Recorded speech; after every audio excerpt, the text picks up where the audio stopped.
दोस्तों नमस्कार। अब हम देखेंगे कि ये 3 मॉडल्स हैं। हम मॉडल्स पे हम थोड़ा सा और कोशिश करेंगे स्पेसिफिक होने की कि चीज़ें कैसे देखी जाएं और कैसे समझी जाएं। तो दोस्तों हम M3 से शुरुआत नहीं करेंगे, हम शुरुआत करेंगे M1 से, क्योंकि M1 में बहुत ही ज़्यादा स्पेसिफिक रनेबल इंस्टेंस होते हैं। इंस्टेंस के हिसाब से आप देखते हैं चीज़ों को। तो आप इसमें 2 कैटेगरी जैसे डिफ़ाइन की गई है कि ऑटोसार डिस्क्रिप्शन और दूसरा डॉक्यूमेंट ड्राइंग। डॉक्यूमेंट ड्राइंग के अंदर आप देखेंगे तो आपको अलग अलग तरीके के एग्जांपल्स मिल जाएंगे, जिसमें आपका सॉफ्टवेयर कंपोनेंट की जो टेम्पलेट है ये आरटी के अंदर ही ऑलरेडी है। तो इसमें सॉफ्टवेयर कंपोनेंट्स की टेम्पलेट्स कैसी होनी चाहिए, उसमें क्या क्या कंपोनेंट्स होते हैं, ये सारी चीज़ें इसमें डिफ़ाइन है ना। तो जैसे कि मैं आपको एक दिखा दूँ कि ये इंस्टेंस कैसे चलेगा। ठीक है, software component data definition properties कैसे आप डिफ़ाइन करते हैं सॉफ्टवेयर कंपोनेंट्स के केस में। तो आप कैटेगरी उसको एक कैटेगरी बनाते हैं, इम्प्लीमेंटेशन डेटा टाइप डिफ़ाइन करते हैं। उसके अंदर एक जो प्रोग्राम होता है ये बताता है कि कोडिंग का स्ट्रक्चर कैसा रहेगा, किस तरीके से प्रोग्राम बनेगा। ठीक है, उसके साथ उसके से एसोसिएटेड सब एलिमेंट्स होते हैं। वर्ड का बाइट के हिसाब से लेना है तो कैसे लेना है, फर्स्ट बाइट की इंफॉर्मेशन कैसे आएगी। ठीक है, उसके बाद जो है सॉफ्टवेयर बेस्ड टाइप क्या रहेगा, डिक्लेरेशन अनसाइन शॉर्ट रखना पड़ता है।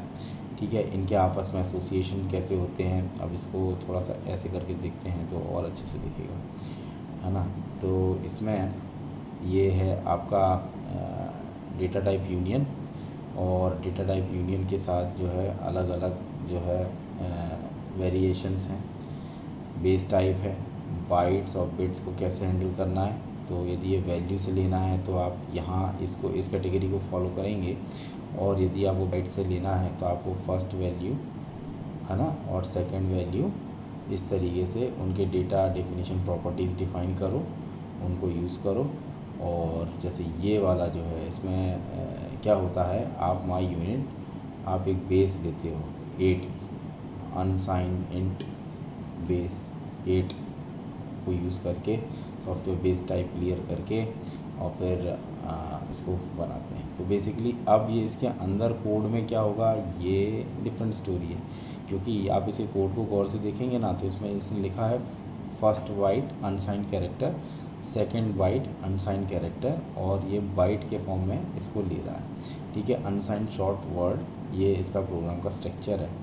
तो इसके लिए आपने क्या किया, वर्ड यहाँ पे जो वर्ड लिखा है इसके लिए आपको क्या करना पड़ा, इसके लिए आपको अलग से इंस्टेंसेस या उसकी डेफिनेशन बनानी पड़ी। जो आपको बेसिकली M1 क्या बोलता है, M1 बोलता है कि define language in order to design component design करने के लिए लैंग्वेज डिफ़ाइंड लैंग्वेज यूज़ करते हैं, या फिर आप इंटरफेस के लिए यूज़ करते हैं, और आप कंपोजिशंस के लिए भी यूज़ करते हैं। तो जैसे M0 में क्या था, एक इंस्टेंस बनाया था और उसको हमने जो अपने पिछले एग्जांपल में जो देखा था उसको हमने किस में यूज़ किया था, M1 में जब यूज़ किया था तो हमने विंडशील्ड वाइपर की तरह यूज़ किया था, ये रहा वो। तो अब मैं क्या कर रहा हूँ कि अब मैं सॉफ्टवेयर कंपोनेंट डिफ़ाइन कर रहा हूँ। ओके, अब ये आरटी का कंपोनेंट है तो इसमें किस तरीके से रहेगा, कैसे वो डिफ़ाइन होगा। ठीक है, ये क्या हो रहा है, पूरी कंपोजिशन तैयार की जा रही है कि आप इसको कैसे इम्प्लीमेंट डेटा टाइप करेंगे आरटी के साथ। तो ये है एक एग्ज़ाम्पल।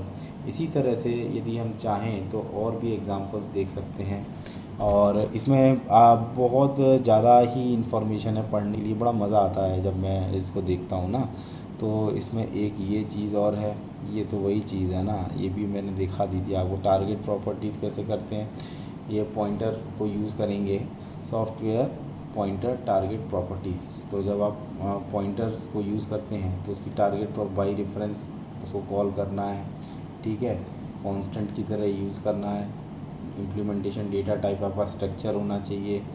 ठीक है, और इस केस में जब आप इम्प्लीमेंट डेटा स्ट्रक्चर जब आप करेंगे REC पॉइंटर के लिए, तो इस केस में आपका ये रहेगा, ये बता रखा है इनने, आप इसको अपने हिसाब से भी कर सकते हैं ना। तो जैसे आप इसको पढ़ो, टाइप डेफ कांस्टेंट REC और REC पॉइंटर। तो इसमें जो pointer REC pointer data reference बताना पड़ेगा, साथ ही साथ में इसकी प्रॉपर्टीज़ डिफ़ाइन करनी पड़ेगी, और उसको करने के लिए फिर आप किसको यूज़ करेंगे, software data property, software pointer, target properties और इम्प्लीमेंटेशन डेटा टाइप, ये सारे कंपोनेंट्स को यूज़ करके आप इस तरीके से इस पर फोकस करोगे। Base type I don't think is right now important, इसको थोड़ा सा मिनिमाइज़ करते हैं। आरटी के अब मैं चाहूँगा तो मॉडलिंग के लेवल पे मैं इन सब चीज़ों को बहुत आराम से डिस्कस कर सकता हूँ, लेकिन अभी सिर्फ मेरा इंटेंशन ये है कि M1 में बेसिक कंपोनेंट्स क्या होते हैं और कैसे उसको देखा जाता है उसको समझाना।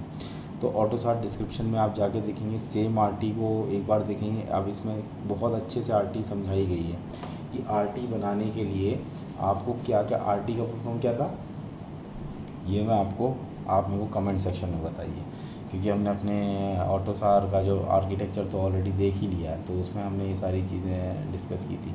देखो आरटी से रिलेटेड बहुत सारी चीज़, जनरेशन है, ट्रिगर कैसे करेंगे, इवेंट को की मैपिंग कैसे करेंगे, डेटा कंसिस्टेंसी कैसे करेंगे, ये सारी चीज़ें, मतलब मेमोरी से रिलेटेड इंटरेक्शन कैसे बनाएंगे, इनिशियलाइजेशन कैसे करेंगे, BSW में एंट्री कैसे लेंगे, BSW कनेक्शन कैसे करेंगे, ट्रिगर वाले यूज़ करना है कि नहीं करना, पोस्ट बिल्ड कॉन्फ़िगरेशन कैसी रहेगी, ये सारी चीज़ें जब भी आप आरटी डिफ़ाइन करते हो तो आपको ये सब चीज़ें बतानी पड़ती हैं।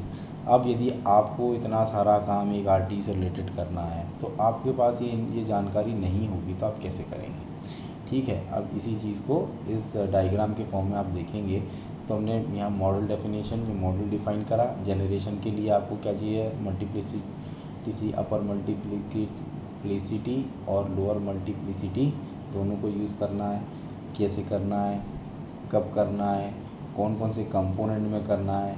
जैसे कि बाईपास सपोर्ट इनेबल्ड में तो है, लेकिन अब वही चीज़ कंपोनेंट टाइप रेफरेंस में नहीं है। जब वो ECU के फॉरेन रेफरेंस डेटा से बात कर रहा है तो उस केस में नहीं है। यहाँ पे आप इसको देखेंगे तो इसमें क्या क्या कंपोनेंट यूज़ कर रहे हैं, RT सॉफ्टवेयर कंपोनेंट रेफरेंस, जब भी वो ECU से बात कर रहा है तो उस केस में वो बार बार सॉफ्टवेयर कंपोनेंट टाइप पे जाता है और सॉफ्टवेयर कंपोनेंट प्रोटोटाइप पे जाता है। तो ये दो इन्फॉर्मेशन आपको पता होना चाहिए। इसमें AR एलिमेंट क्या है, ब्लूप्रिंट क्या है, ATP ब्लूप्रिंट क्या है, ATP टाइप क्या है, ये सारी चीज़ें आपको बतानी पड़ती हैं। तो इसमें बड़ी गहराई से देखें तो अभी ये हो गया एक M1 मॉडल का एक एग्जांपल। सेम यदि अभी आगे इसको देखने का फ़ायदा इसलिए नहीं है क्योंकि अभी हमको ये सब चीज़ें पता ही नहीं है ना। तो जब पता नहीं है तो अंदर इन डेप्थ में जाने का कोई फ़ायदा नहीं है ना। Top level container for definition of AUTOSAR configuration parameter, all of the parameter defines are from different modules are contained in this container. जो भी डिफरेंट मॉड्यूल्स हैं इसके, ये सारे लिखे हुए हैं यहाँ पे, है ना। सर्विस वाला ये रहा, आरटी वाला ये रहा, उसके बाद मोड मैनेजमेंट का भी है, सब चीज़ें ये रहा, मोड मैनेजमेंट, हर चीज़ मिलेगी आपको यहाँ पे, ठीक है। मेरा कहने का मतलब क्या है कि यदि आप इसको अब आप इसको ओपन करेंगे तो अब ये आपको क्या दिखा रहा है, अब आप ये कोई बता रहा है कि सर्विस से रिलेटेड ये सारे जो पैरामीटर्स हैं इनको कैसे आप यूज़ करेंगे, ठीक है। तो आप क्या करेंगे, जैसे मैंने आरटी का देखा था वैसे ये आ जाएगा। अब इसमें भी क्या होगा, आपका parameter definition, ECU definition, collection सारे यहाँ पे आ जाएंगे।